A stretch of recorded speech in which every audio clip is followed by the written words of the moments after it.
Hello friends, welcome to SSC coaching centre. दोस्तों, आज के वीडियो में हम देखेंगे मिक्सचर और एलिगेशन।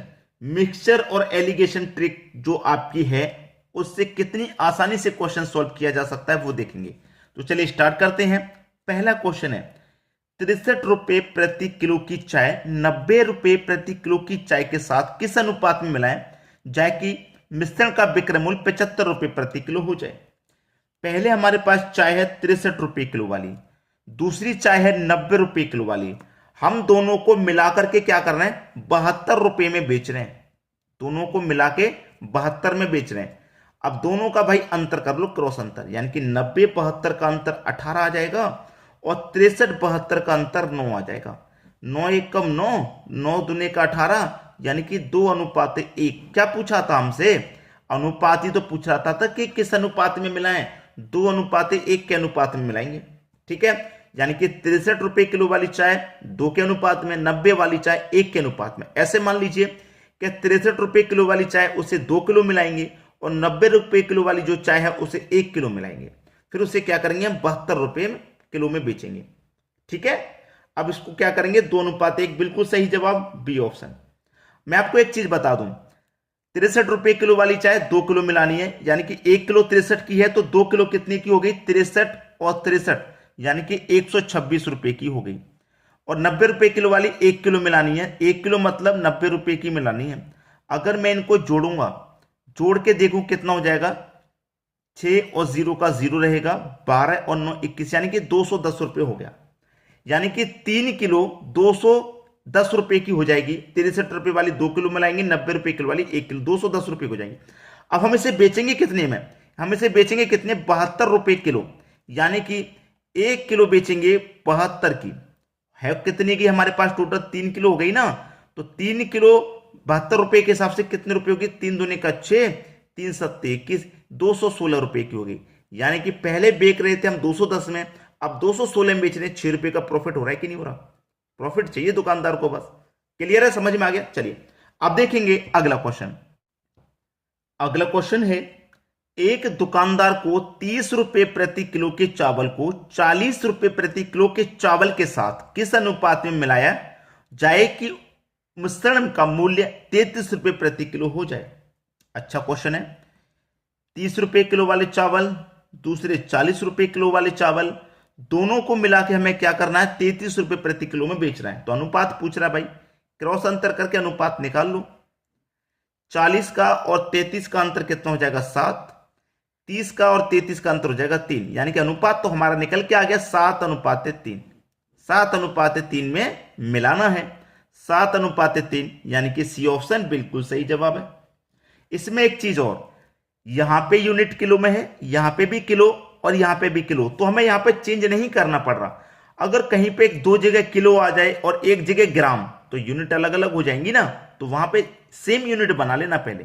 किलो किलो, अगर कोई ग्राम में है तो उसको भी किलो बना लेना, तब आंसर सही आएगा। ये बात नोट करके रखना, ठीक है। चलिए अब देखेंगे अगला क्वेश्चन। अगला क्वेश्चन है, एक पंसारी 60 रुपए प्रति किलो की चाय को 65 रुपए प्रति किलो की चाय के साथ किस अनुपात में मिलाए कि मिश्रण को 68.20 रुपए प्रति किलो की दर से बेचने पर उसे 10% का लाभ हो। देखिएगा, अभी हमें दशमलव में दे दिया तो पहले इसे सही फॉर्म में मुझे बनाना होगा। ठीक है, क्या दे रखा है, 68.20, यही तो दे रखा है। अब देखिए, इस परसेंट को, साइन को हटाऊंगा, इस परसेंट के साइन को मैं हटा दूंगा। ठीक है, दूसरी बात हमसे क्या बोला है, 10% का लाभ हो। 10% का लाभ क्या होगा, जब मैं 100 की चीज को 110 में बेचूंगा, तो 110 में बेचूंगा तभी तो 10% का लाभ होगा। अब मैं इस दशमलव को हटा दूंगा तो दशमलव के बाद दो संख्या है तो बटे में 2 जीरो आ जाएंगे। ठीक है, और गुने कितना, 100। आप कर लो सोल्व। 1 2 3 जीरो से 1 2 3 जीरो ये कट गए। 11 से कटाऊंगा, 11 छिक्के 66, 68 में से 66 कट गया, 2 बचेगा। 2 में 2 जोड़ दूंगा, 22, 11 दूने का 22, 62 बार में गया। अब मुझे दशमलव से कोई मतलब नहीं, मेरी वैल्यू आ गई 62। एक चाय थी मेरे पास 60 रुपए किलो वाली, दूसरी थी 65 रुपए किलो वाली। अब इसे मैं बेचूंगा 62 रुपए किलो में। अंतर कर लो, क्रॉस अंतर, 3 का, 60 और 2 में 2 का अनुपात पूछ रहा है, 3:2, बिल्कुल सही जवाब है, 3:2, यानी कि पहला ऑप्शन बिल्कुल सही जवाब हो गया आपका। क्लियर सभी को क्वेश्चन? चलिए अब देखेंगे अगला प्रश्न। अगला प्रश्न है 30% सांद्रता वाले एल्कोहल को 50% सांद्रता वाले एल्कोहल में किस अनुपात में मिलाया जाए कि 35% सांद्रता वाला एल्कोहल प्राप्त हो। एक तो है 30%, दूसरा है 50%। मिलाने के बाद कितना होना चाहिए? 35%। अंतर करो 15 का, अंतर करो 5 का, 5 एकम 5, 5 त्रिक का 15, अनुपात निकल के आ गया 3:1, जो कि बी ऑप्शन में है। 5 सेकंड से ज्यादा का समय मत देना ऐसे क्वेश्चन के लिए। आप ये मत सोचना पता नहीं क्या होगा, परसेंट 30% निकालो 50, कुछ नहीं है। जैसा जैसा वैल्यू दे रखा है वैसा वैसा करते जाइए, आंसर आपका आपके सामने होगा। ठीक है, चलिए अब देखते हैं अगला क्वेश्चन। अगला प्रश्न है स्प्रिट के साथ पानी किस अनुपात में मिलाया जाए कि मिश्रण को लागत मूल्य पर बेचने से 20% लाभ हो। एक तो है आपके पास स्प्रिट, दूसरा है पानी। उसने बोला है कि किस स्प्रिट के साथ पानी किस अनुपात में मिलाएं। स्प्रिट के साथ पानी को हम किस अनुपात में मिलाएं कि 20% का लाभ हो। अब इसमें तो कोई दिक्कत है ही नहीं। स्प्रिट मेरे पास 100% है, 20% का लाभ चाहिए तो पानी 20% ही तो मिलाऊंगा मैं, 120 हो जाएगा भाई। 100% स्प्रिट रहेगा, पानी उसमें 20% मिला दिया, टोटल वैल्यू 120%। अब 100% की चीज 120 हो गई तो 20% का प्रॉफिट तो मुझे वैसे ही हो गया। पूछा क्या है? अनुपात। प्रतिशत से प्रतिशत घटाओ, 20 एकम 20, 20 पंचे 100, यानी कि 5:1 बिल्कुल सही जवाब, जो कि बी ऑप्शन में। इसका मतलब क्या है कि स्प्रिट मुझे मिलाना होगा 5 लीटर, उसमें पानी मिला दूंगा मैं 1 लीटर, तो 5:1 में मिलाना होगा मुझे। समझ में आ गया सभी को? चलिए अब देखेंगे अगला क्वेश्चन। अगला क्वेश्चन है शुद्ध दूध से भरे किसी बर्तन से 20% दूध निकालकर उतनी ही मात्रा में पानी डाल दिया जाता है। यह प्रक्रिया कुल 3 बार की जाती है। तीसरी प्रक्रिया के बाद बर्तन में शुद्ध दूध की मात्रा घटकर कितनी रह जाएगी। अब देखिए शुद्ध दूध कितना है भैया, किसी बर्तन में मान लीजिए 100% है, उसमें से 20% निकाल लिया तो बचा कितना? 80% बचा। 80% की फ्रैक्शन वैल्यू होती है 4/5। ठीक है, 4/5, यानी कि 100% हमारे पास दूध था। कितना? 100%। उसमें से कितनी वैल्यू बची हमारे पास? 4/5, 20% निकालने के बाद। एक बार 20% निकाल लिया, 4/5। फिर से 20% निकाल लेंगे, फिर से 4/5 बचेगी। फिर से 20% निकालेंगे, फिर से 4/5 बचेगी।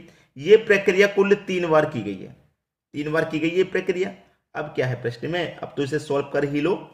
ठीक है, 5 5 का गुना 25, 25 चौके 100, 4 बार में कटा। 4 चौके 16, 16 चौके 64, 64 चौके 256, और बटे में कितना हो गया? ये 5 कटा दो, 5 5 25। ठीक है, 5 5 25, 5 एकम 5। अब एक बच्चे का नहीं जाएगा, 10 हो जाएगा, 5 दुने का 51.2%। ये आपका आंसर हो गया। तो शुद्ध दूध की मात्रा घटकर कितनी रह जाएगी? 51.2। 100% में से 51.2 रह जाएगी। ठीक है, सी ऑप्शन आपका बिल्कुल सही जवाब है। अब देखेंगे अगला क्वेश्चन। अगला क्वेश्चन है एक व्यापारी के पास 1000 किलो चावल है। 1000 किलो चावल है, इसका कुल भाग वह 8% लाभ पर तथा शेष 18% लाभ पर, यानी कि पहला लाभ है उसे 8% के लाभ पर बेचता है, दूसरा जो लाभ है उसे 18% के लाभ पर बेच देता है। ठीक है, यदि कुल मात्रा पर उसे 14% लाभ होता है, कुल मात्रा पर 14% लाभ होता है, तो क्रॉस अंतर कर लीजिए आप। ठीक है, 18 14 का 4, 8 और 14 का 6। ठीक है, ये हो गया। अब इसको कटाएंगे, 2 दूने का 4, 2 त्रिक का 6, यानी कि 2:3 आ गया। 2:3 आने के बाद में हमें इतना पता है कि हमारे पास जो चावल है वो 1000 किलो है। 1000 किलो टोटल चावल, 1000 किलो, जिसे हमने 8% पे भी बेचा, 18, दोनों का टोटल 1000 किलो। जब योग हमारे पास 1000 किलो है तो अनुपातों का भी योग कर लो, 2 और 3 5, 5 से कटा दो, 5 दूने का 10 और 2 0, यानी कि 200। ठीक है, पूछा क्या है कि 8% लाभ पर उसने कितना चावल बेचा। 8% लाभ पर जो अनुपात है वो कितना है? 2। ठीक है, तो 200 का अनुपात 2 से कर दो, यानी कि 400 किलो चावल उसने बेचा। 8% लाभ पर उसने कितना बेचा? 400 किलो चावल, क्योंकि 8% का हमारे पास रेशियो 2 है, तो 200 का गुना 2 से करूंगा 400। ये हमारे क्वेश्चन का बिल्कुल सही जवाब है। समझ में आ गया सभी को? तो आज के वीडियो में इतना ही। कमेंट करके बताइएगा वीडियो कैसा लगा। ठीक है दोस्तों, धन्यवाद।